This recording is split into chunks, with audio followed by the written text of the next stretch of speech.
வணக்கம் மக்களே, நம்ம சேனல்ல தொடர்ந்து ரிவ்யூஸ் தாங்க பார்த்துக்கிட்டு இருக்கோம். அந்த வகையில இப்ப நம்ம எதை பத்தின ரிவ்யூ பார்க்க போறோம் அப்படின்னா, நம்ம கார்த்திக் கதையில அடுத்து என்ன நடக்க போகுது அப்படிங்கறத பத்தி தாங்க இந்த வீடியோல பார்க்க போறோம். ஸோ மறக்காம இந்த வீடியோக்கு லைக் பண்ணிக்கோங்க. நம்ம சேனலையும் சப்ஸ்கிரைப் பண்ணிட்டு பக்கத்துல உள்ள பெல் ஐக்கானையும் கிளிக் பண்ணி ஆல்னு செட் பண்ணிக்கோங்க. அப்பதாங்க அடுத்தடுத்து வீடியோஸ் போடும் பொழுது தொடர்ச்சியா உங்களுக்கு நோட்டிபிகேஷன் வரும், பார்க்கலாம். ஸோ என்ன நடக்குது அப்படின்னா, ரேவதி வந்து ஹாஸ்பிட்டல்ல உட்காந்துருக்காங்க. அவங்க கையில அடிபட்டிருக்குல்ல, அதை வந்து செக் பண்றதுக்காக வந்திருக்காங்க. கார்த்திக் வந்து ரேவதிக்கு டேப்லெட் வாங்குறதுக்காக ஆஹ் மருந்து கடைக்கு போயிட்டாரு. அப்பதான் நம்ம மாயா வந்து அந்த பக்கமா வராங்க. மாயா ரேவதிய பார்த்ததோட இவ என்ன இங்க உட்காந்துருக்கா அப்படின்ட்டு நேரா ரேவதி கிட்ட போயிட்டு ரேவதி அப்படின்னு சொன்னதோட ரேவதி மாயாவை பார்த்துட்டு செம ஷாக்காவும் கோவமாவும் ஆகுறாங்க. அப்ப ரேவதி கேக்குறாங்க, ஏய் இப்ப நீ எதுக்கு என்ன கூப்பிட்ட? மாயா சொல்றாங்க, இங்க பாரு, நீ வந்துட்டு மகேஷ் எங்க இருக்காரு அப்படின்னு நீ சொல்லிட்டியன்னா நல்லது, இல்லைன்னா உன்னை சும்மா விட மாட்டேன் அப்படின்னு மிரட்டுறாங்க. ரேவதி கேக்குறாங்க, எவ்வளவு பெரிய தப்பு பண்ணிட்டு என்னையவே மிரட்டுறியா? என்னைய மிரட்டுறதுக்கு உனக்கு எப்படி தைரியம் வந்துச்சு? உன்னை போலீஸ்ல பிடிச்சு கொடுத்துருவேன் அப்படின்னு சொல்லி நம்ம ரேவதி கேக்குறாங்க. அப்ப மாயா சொல்றாங்க, இங்க பாருடி, இது மாதிரி மகேஷ் எங்க இருக்கான் அப்படின்னு சொல்லிட்டேன்னா நான் ஏன் உன்னை தொந்தரவு பண்ண போறேன் அப்படின்னு அந்த மாயை கேக்குறாங்க. அப்பதான் ரேவதி சொல்றாங்க, இங்க பாரு, நீ எப்படி வந்து போய் சொல்லி எவ்வளவு பெரிய போர்ஜரி வேலையை பண்ணிட்டு என்னைய வந்து மிரட்டுறியா நீ அப்படின்னு கேக்குறாங்க. அதுக்கு மாயா கேக்குறாங்க, ஏன் அந்த உண்மையெல்லாம் வந்துட்டு என்ன மாதிரி ஆளுக்கு மட்டும்தானா? ஏன் நான் பொய் சொன்னேன் அப்படின்னு அப்படி கோவப்படுற? உன் புருஷனும் இப்ப பொய் சொல்லிக்கிட்டு தானே இருக்கான். ரேவதி கேக்குறாங்க, ஏய் என்ன சொல்ற? அப்ப மாயா சொல்றாங்க, ஆமா, உன் புருஷன் அந்த ராஜா இருக்கான்னு, டிரைவர் ராஜான்னு பொய் சொல்லி ஏமாத்திக்கிட்டு அவன் தான் ராஜ சேதுபதியோட பேரன் கார்த்திக். இது கேட்டதோட ரேவதி அதிர்ச்சி ஆகுறாங்க.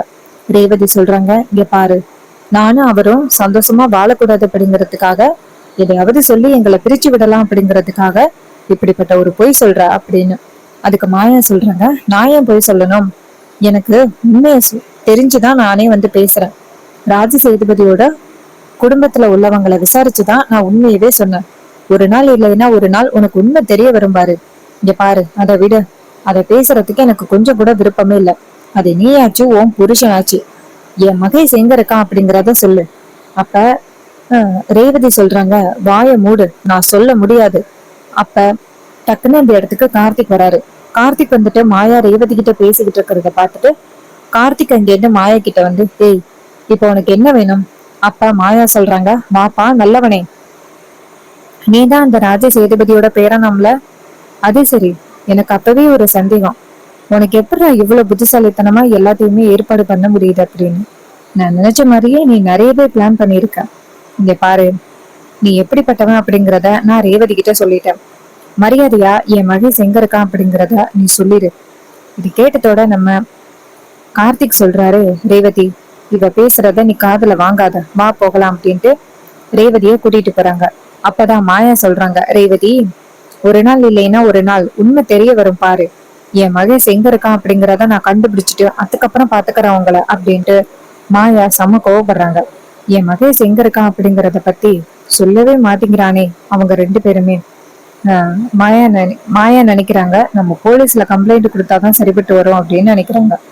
இன்னொரு பக்கம் நம்ம ரேவதி, கார்த்திக் வந்து ரேவதியை கூட்டிட்டு போறாரா. அப்ப ரேவதி டக்குன்னு கார்த்திக் கிட்ட, ராஜா ஒரு நிமிஷம் நில்லு. அப்ப கார்த்திக் ரேவதி கிட்ட, சொல்லு ரேவதி. அப்ப ரேவதி சொல்றாங்க, இங்க பாரு, அந்த மாயா வந்துட்டு ஏதாவது சூழ்ச்சி பண்ணி நம்ம ரெண்டு பேரையும் பிரிச்சு விடணும் அப்படின்னு நினைப்பா. அது எனக்கு நல்லாவே தெரியும். ஆனா எல்லாரும் சேர்ந்து ஒரே ஒரு விஷயத்த மட்டும்தான் சொல்றாங்க, நீதான் ராஜ சேதுபதியோட பேரன் அப்படின்னு சொல்றாங்க. எல்லாரும் இப்படி ஒரே விஷயத்த சொல்றாங்க அப்படின்னா அதுல கண்டிப்பா ஏதோ ஒரு காரணம் இருக்கு அப்படின்னு தானே அர்த்தம்.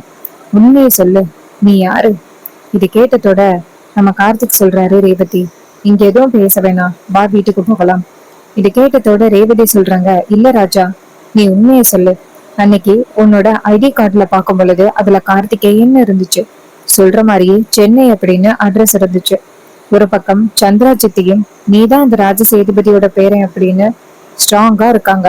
அன்னைக்கு சிவனாண்டியும் ஒரு போட்டோவை கொண்டாந்து காமிச்சான். ஆனா அந்த போட்டோ வேற மாதிரி மாறி போயிருச்சு. கண்டிப்பா இதுக்கு பின்னாடி ஏதோ ஒரு காரணம் இருக்கு. ராஜா, என்கிட்ட உண்மையை மறக்காம சொல்லிடு. என்ன காரணம் அப்படின்னு கேக்குறாங்க.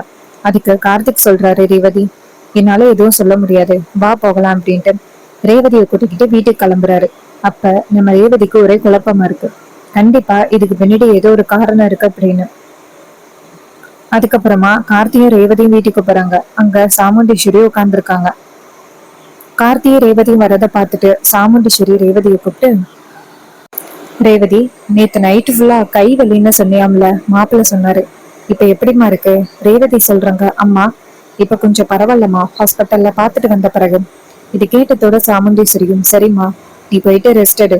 ரேவதியும் சரிம்மா அப்படின்னு சொல்லிட்டு அந்த இடத்துல இருந்து போயிட்டு நேரா ரூமுக்குள்ள ரெஸ்ட் எடுக்கிறாங்க. அப்பதான் நம்ம கார்த்திக் இங்க இருந்து வராரு.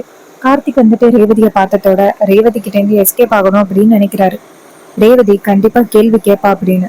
அப்ப ரேவதி டக்குன்னு கார்த்திக் கிட்ட, ராஜா ஒரு நிமிஷம் நில்லு, வீட்டுல வந்து உண்மையை சொல்றேன்னு சொன்னியல்ல. அப்ப கார்த்திக் சொல்றாரு, இல்ல ரேவதி, நான் அப்புறமாட்டு பேசுறேன் அப்படின்னு சொல்லிட்டு நான் குளிச்சுட்டு வரேன் அப்படின்ட்டு போனை வச்சுட்டு கார்த்திக் போறாரு. அப்ப நம்ம ரேவதி என்ன பண்றாங்கன்னா கார்த்தியோட போனை எடுத்து பாக்குறாங்க. கார்த்தியோட போன் எடுத்து பார்த்ததோட ரேவதிக்கு ரொம்ப அதிர்ச்சி. அதுல கார்த்தியோட நிறைய கம்பெனி போட்டோ எல்லாம் இருக்கு. கார்த்திக் கோட் சூட் போட்டுட்டு பக்காவா இருக்கிறது எல்லாமே தெரியுது. இதை பார்த்ததோட ரேவதிக்கு ரொம்ப அதிர்ச்சி. என்ன இது அப்படின்னு. அதே நேரம் நம்ம கார்த்திக் வந்துட்டு குளிச்சுட்டு அங்கிருந்து வராரு. ரேவதி வந்து ஷாக்ல உட்கார்ந்துருக்காங்க. இவன் இவ்வளவு பெரிய போய் சொல்லி இந்த வீட்டுக்குள்ள வந்திருக்கான், இது மட்டும் அம்மாவுக்கு தெரிஞ்சிச்சுன்னா இவ்வளவு பெரிய பிரச்சனை ஆகும் அப்படின்னு. அப்பதான் நம்ம கார்த்திக் வந்துட்டு ரேவதி கிட்ட, என்னாச்சு ரேவதி? அப்ப ரேவதி வந்துட்டு கார்த்தியோட போனை காமிச்சு இது என்ன அப்படின்னு கேக்குறாங்க. கார்த்திக் அந்த போட்டோவை பார்த்ததோட அதிர்ச்சியாகி சோஃபால உட்கார்றாரு. ரேவதி கேக்குறாங்க, இங்க பாரு, அப்ப உண்மையாவே உன் பேரு கார்த்திக் தானா? நீதான் பாட்டியோட பேரனா? அப்ப கார்த்திக் சொல்றாரு, ஆமா ரேவதி, உண்மையெல்லாம் தான் தெரிஞ்சு போச்சு, இதுக்கப்புறம் உண்மையை மறைச்சு நான் என்ன பண்ண போறேன்? ஆமா ரேவதி. இது கேட்டதோட ரேவதி சொல்றாங்க, இதுக்கு நீ இவ்வளவு பெரிய பொய் சொல்லிட்டு இந்த வீட்டுக்குள்ள வந்த, அதுவும் அம்மா கிட்ட போய் சொல்லி எனக்கு கல்யாணம் பண்ணிருக்க, இதனால இவ்வளவு பெரிய பிரச்சனை நடக்குமா? ஏன் இப்படி பண்ண? அம்மாவுக்கு மட்டும் தெரிஞ்சிச்சு, அம்மா கண்டிப்பா உன்னை சும்மா விட மாட்டாங்க, இந்த வீட்டை விட்டு துரத்துறதுக்கு கூட அவங்க அஞ்ச மாட்டாங்க. ஏன் இப்படி பண்ண அப்படின்னு கேக்குறாங்க. அப்ப கார்த்திக் சொல்றாரு, ரேவதி, ஆரம்பத்துல நான் இந்த வீட்டுக்கு எதுக்கு வந்தேன் தெரியுமா? குடும்பத்தை ஒண்ணு சேர்க்கணும் அப்படிங்கிற நினைப்புல மட்டும்தான் நான் இந்த வீட்டுக்குள்ள வந்தேன். கடைசி நேரத்துல உன்னை கல்யாணம் பண்ற மாதிரி ஆகிருச்சு. உன்னை கல்யாணம் பண்ணணும் அப்படின்னு நினைச்சது கூட நான் ஒன்னும் பிளான் பண்ணல. அத்தையா தான் உன்னை கல்யாணம் பண்ண சொன்னாங்க, அதனாலதான் நான் உன் கழுத்துல தாலி கட்டினேன். மற்றபடி நான் உன்னை கல்யாணம் பண்ணிதான் இந்த குடும்பத்தை சேர்க்கணும் அப்படின்னு நினைச்செல்லாம் வரல. இதை கேட்டதோட ரேவதி சொல்றாங்க, என்னதான் இருந்தாலும் நீ என் கழுத்துல தாலி கட்டிட்ட, கண்டிப்பா வந்துட்டு அம்மா உண்மையை கண்டுபிடிச்சாங்கன்னா உன்னை சும்மா விட மாட்டாங்க. ஆரம்பத்துல இருந்தே சித்தி வந்துட்டு உன் மேல சந்தேகத்திலே இருக்காங்க, நீதான் அந்த ராஜ சேதுபதியோட பேரன் அப்படின்னு. அவங்களும் உண்மையை கண்டுபிடிச்சிட்டாங்க. சோ கண்டிப்பா உன்னை சும்மா விட மாட்டாங்க. நீ என்ன பண்ண போற ராஜா? அப்ப கார்த்திக் சொல்றாரு, ரேவதி, நான் கோவில் கும்பாபிஷேகம் முடிஞ்சதோட அத்தை கிட்ட எல்லா உண்மையும் சொல்லிடுறேன். அப்ப ரேவதி சொல்றாங்க, உண்மையை சொன்னாலும் அம்மா விடுவாங்க அப்படின்னு நினைக்கிறியா? கண்டிப்பா அம்மா விடமாட்டாங்க. அவங்களுக்கு கோவம் தான் அதிகமாகும். ஏன்னா நீங்க எல்லாரும் சேர்ந்து ஏமாத்திட்டீங்க அப்படின்னு கோவம் தான் படுவாங்க. இங்க பாரு, இப்ப கூட ஒன்னும் டைம் ஆகல, நீ போயிட்டு அம்மா கிட்ட உண்மையை சொல்லிரு. இது கேட்டதோட நம்ம கார்த்திக் சொல்றாரு, இல்ல ரேவதி, இல்ல ரேவதி, இப்போதைக்கு உண்மையை சொன்னேன்னு வச்சுக்கீங்க, அவ்வளவுதான் பெரிய பிரச்சனை ஆகிரும் ரேவதி, அப்புறம் கோவில் கும்பாபிஷேகம் நடக்காது ரேவதி அப்படின்னு சொல்றாங்க. அப்ப ரேவதி சொல்றாங்க, இங்க பாரு, இப்பவே உண்மையை சொல்லிட்டேன்னா கூட அம்மா கொஞ்சமாவது மன்னிச்சிடுவாங்க, அதுக்கப்புறம் உண்மையை சொன்னா அம்மா கண்டிப்பா கோவப்படுவாங்க. கார்த்திக் சொல்றாரு, ரேவதி அப்படின்னு கையெடுத்து கும்பிட்டு ரேவதி கிட்ட, ரேவதி இப்போதைக்கு நீ உண்மையை சொல்லிடாத அப்படின்னு கெஞ்சுறாங்க. இது கேட்டதோட ரேவதியும் சரி, இதுக்கப்புறம் எதுவும் பிரச்சனை வராம பாத்துக்கோ அப்படின்னு சொன்னதோட நம்ம ரேவதியும் சரி அப்படின்னு சொல்றாங்க. அதுக்கப்புறம் கார்த்திக் வெளியில வராரு. வெளியில வந்ததோட மயில் வாகனமும் நம்ம ராஜராஜாவும் வந்து நிக்கிறாங்க. ராஜராஜா நம்ம கார்த்திக் கிட்ட, மாப்பிள்ள வாங்க ஒரு நிமிஷம் உங்ககிட்ட பேசணும். கார்த்தியும் சரி அப்படின்னு சொல்லிட்டு நேரா மாடிக்கு போறாரு. அங்க போனதோட நம்ம கார்த்தி இருக்காருல்ல, அவரு நேரா மயில் வாகனத்துக்கிட்ட என்னாச்சு, ஏதாவது பிரச்சனையா? அப்ப மயில் வாகனம் சொல்றாரு, மாப்பிள்ள இது மாதிரி ரேவதி ஆஸ்திரேலியா போனது நம்ம மாமாவுக்கு தெரிஞ்சு போச்சு அப்படின்னு. இது கேட்டதோட கார்த்திக் அதிர்ச்சி ஆகுறாரு. ராஜராஜா கேக்குறாரு, மாப்பிள்ள எப்படி மாப்பிள்ள என்கிட்ட போய் சொல்லணும் அப்படின்னு உங்களுக்கு தோணுச்சு? இங்க பாருங்க, என்னதான் இருந்தாலும் ரேவதி ஏன் பொண்ணு தானே. ரேவதி எங்க போறா எங்க வரா அப்படிங்கறது எனக்கும் தெரியணும் தானே மாப்பிள்ள. நீங்களும் ரேவதியும் சந்தோஷமா இருப்பீங்க அப்படின்னு நினைச்சேன். ஆனா இப்படி ரேவதி உங்களை விட்டு பிரியற அளவுக்கு இப்படியெல்லாம் திட்டம் போடுவா அப்படின்னு நான் எதிர்பார்க்கவே இல்லை. கார்த்திக் சொல்றாரு, இல்ல மாமா, நானே ரேவதி கிட்ட எவ்வளவோ சொல்லி பார்த்தேன். ஆனா ரேவதி வந்துட்டு ஒத்துக்கிற மாதிரி இல்ல, வெளிநாடு போகணும் அப்படின்னு தான் நினைச்சாங்க. அதனாலதான் நீ வேற வழி இல்லாம ரேவதிய வெளிநாடு அனுப்புறதுக்கு முடிவு பண்ணேன். அப்ப ராஜராஜ சொல்றாரு, மாப்பிள்ள நீங்க இப்படி பண்ணுவீங்க அப்படின்னு நான் எதிர்பார்க்கவே இல்லை. இது மாதிரி என் பொண்ணு அங்க போயிட்டு ஏதாவது பிரச்சனையில சிக்கிக்கிட்டா என்ன மாப்பிள்ள பண்ணுவீங்க? கார்த்திக் சொல்றாரு, மாமா அதுக்கான எல்லா ஏற்பாடுகளும் நான் ரெடி பண்ணிட்டேன். ரேவதி சேஃபா வெளிநாடு போயிட்டு இறங்குற வரைக்கும் எல்லா ஏற்பாடுகளையும் பண்ணிட்டேன். எந்தவித பிரச்சனையும் இல்லை அப்படின்னு சொன்னதோட ராஜராஜா சொல்றாரு, மாப்பிள்ள நீங்க என்ன சொன்னாலும் அதை கண்டிப்பா நான் ஏத்துக்கிற நிலைமையில இல்லை. ஏன்னா ரேவதி எந்த அளவுக்கு இன்னசென்ட் அப்படிங்கிறது எனக்கு தான் தெரியும். அவளுக்கு எதுவுமே தெரியாது. ஒருவேளை நீங்க ரேவதியை வெளிநாடு அனுப்பின பிறகு சாமுண்டீஸ்வரி எவ்வளவு கோவப்படுவா அப்படிங்கிறது உங்களுக்கு தெரியுமா? இப்படி எல்லாம் நீங்க பொய் சொல்லுவீங்க அப்படின்னு நான் எதிர்பார்க்கல மாப்பிள்ள அப்படின்னு சொல்லிட்டு கோவமும் போறாங்க. அப்புறமா நம்ம ரேவதி என்ன பண்றாங்கன்னா நேரா பரமேஸ்வரிக்கு போன் பண்றாங்க. பரமேஸ்வரி போன் அட்டன் பண்ணி, சொல்லுங்க சொல்லு ரேவதி. அப்ப ரேவதி சொல்றாங்க, பாட்டி நல்லா இருக்கீங்களா பாட்டி? பரமேஸ்வரி சொல்றாங்க, நல்லா இருக்கம்மா. காலையில தான் பத்திரிக்கை கொடுக்க வந்தேன். உங்க அம்மா என்னம்மா இவ்வளவு கோவப்படுறா? அப்ப ரேவதி சொல்றாங்க, பாட்டி அந்த அளவுக்கு அம்மாவை அந்த விஷயம் பாதிச்சிருக்கு பாட்டி. அம்மா கண்ணு முன்னாடி எடுக்கிறது சாதாரண விஷயமா? அப்ப பரமேஸ்வரி சொல்றாங்க, அதெல்லாம் சரி ரேவதி, நான் பண்ணது ரொம்ப பெரிய தப்புதான். ஆனா அதுக்கான தண்டனை சட்டப்பூர்வமா கிடைக்கிறத விட மனசு பூர்வமா 30 வருஷமா நானும் உன் தாத்தாவும் அனுபவிச்சுட்டு இருக்கோம். இப்ப கூட அவளுக்கு ஈரம் இல்ல மனசுல. ரேவதி சொல்றாங்க, பாட்டி இப்ப கூட அம்மா என்ன சொல்றாங்கன்னா வருஷம் அதிகமாக அதிகமாக கோவம் பகையும் தான் அதிகமாகுது அப்படின்னு அம்மா இன்னுமே வேதனைப்பட்டுக்கிட்டு இருக்காங்க. அம்மா என்னைக்குமே திருந்துற மாதிரி இல்ல அப்படின்னு. இது கேட்டதோட நம்ம பரமேஸ்வரி பாட்டி சொல்றாங்க, சரி விடுமா ரேவதி, நான் எப்படியாவது நான் சமாதானப்படுத்திடுவேன். ரேவதி கேக்குறாங்க, என்ன பாட்டி உங்க பேரனை வச்சு சமாதானப்படுத்திடலாம் அப்படின்னு நினைச்சுக்கிட்டு இருக்கீங்களா? அப்ப பரமேஸ்வரி சொல்றாங்க, இல்லையேம்மா. அப்ப ரேவதி சொல்றாங்க, அப்புறம் ஏன் பாட்டி அவரை இந்த வீட்டுக்கு டிரைவரா நடிக்க வச்சு அனுப்பியிருக்கீங்க? இது கேட்டதோட பரமேஸ்வரி சொல்றாங்க, என்னம்மா சொல்ற, அப்படியெல்லாம் இல்லையே. ரேவதி சொல்றாங்க, பாட்டி எல்லா உண்மையும் தெரிஞ்சுதான் பாட்டி நான் உங்களுக்கு கால் பண்றேன். இப்ப கூட என்கிட்ட உண்மையை சொல்ல மாட்டீங்கல்ல பாட்டி. இதை கேட்டதோட பாட்டிக்கு ரொம்ப அதிர்ச்சி. அப்ப ரேவதி கேக்குறாங்க, ஏன் பாட்டி அமைதியா இருக்கீங்க, சொல்லுங்க பாட்டி. அப்ப பாட்டி சொல்றாங்க, அம்மாடி ரேவதி என்னை மன்னிச்சிருமா, நான் பண்ணது தப்புதாம்மா. ஆனா என் பெயரை வந்துட்டு எப்படியாவது இந்த குடும்பத்தை ஒண்ணு சேர்க்கணும் அப்படிங்கிற எண்ணத்துலதாம்மா அந்த வீட்டுக்குள்ளேயே வந்தான்.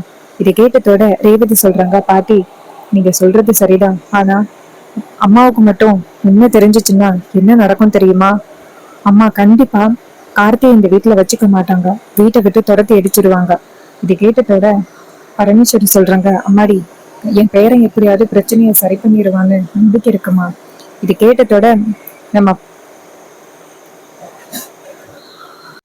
ரேவதியும் சரி அப்படின்னு சொல்றாங்க. அப்புறமா ரேவதி போனை கட் பண்றாங்க. பரமேஸ்வரி இதை நினைச்சு ரொம்ப வரி பண்றாங்க.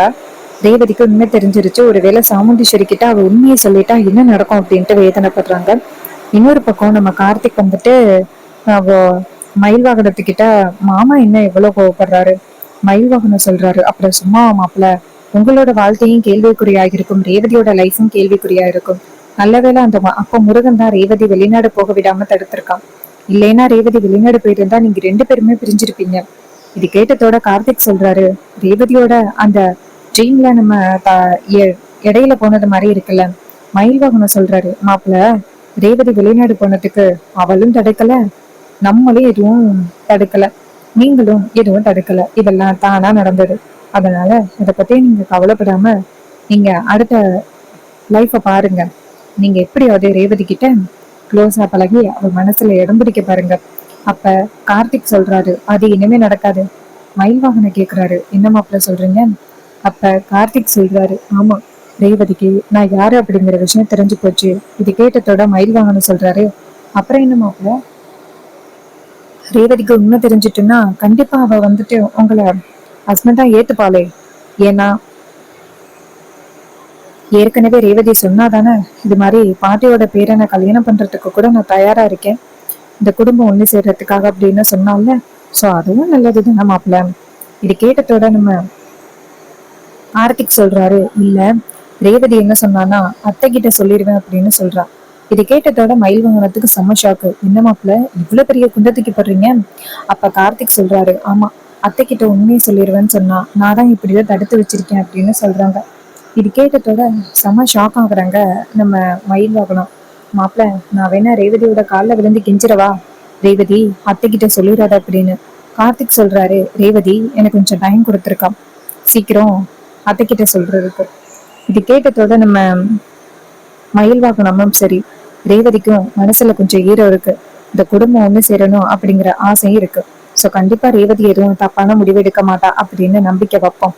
இது கேட்டதோட கார்த்தியும் சரி, நான் போயிட்டு வேலையை பாக்குறேன் அப்படின்னு சொல்லிட்டு போறாரு. அப்புறமா நம்ம சாமுண்டீஸ்வரி இருக்காங்கன்னு அவங்க ரொம்ப கவலையோட உட்கார்ந்துருக்காங்க. ஏன்னா இன்னும் 2 நாளையில அவங்க அம்மாவுக்கு வந்துட்டு நினைவு நாள் வருது. அப்பதான் சந்திரா இங்கேருந்து வந்துட்டு, அக்கா, அம்மாவோட நினைவு நாளுக்காக எல்லாமே ஏற்பாடு பண்ணிட்டியா அக்கா?